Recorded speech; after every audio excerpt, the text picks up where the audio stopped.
Здравейте, скъпи приятели! За днес искам да ви представя една моя рецепта за лесни, вкусни и бързи пилешки пържолки на тиган от бяло месо.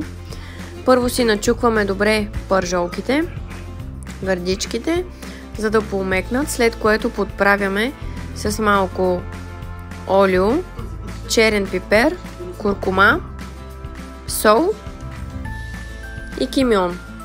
Разтриваме добре подправките в месцето, нарязваме си една голяма глава лук по този начин на кръгчета, подреждаме ги в тигана и отгоре слагаме пилешките пържолки, като гледаме ципичката да е от горната страна на месото. Покриваме с похлупак, за да могат да се задушат. Обръщаме ги 2-3 пъти през около 5-6 минутки, за да могат хубаво да се запекат.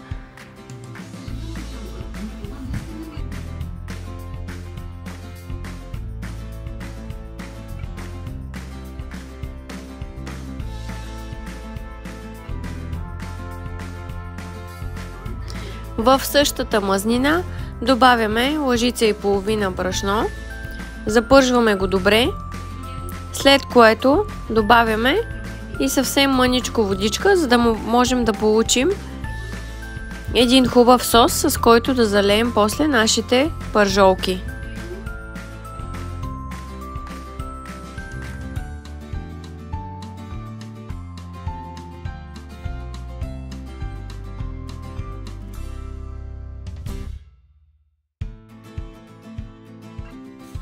Отново поставяме пържолите в соса и покриваме, за да могат да се задушат още малко и да станат по-сочни.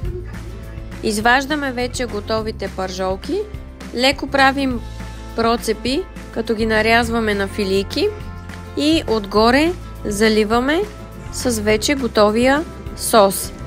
Хубаво да попие в цепнатините и можем да поднесем.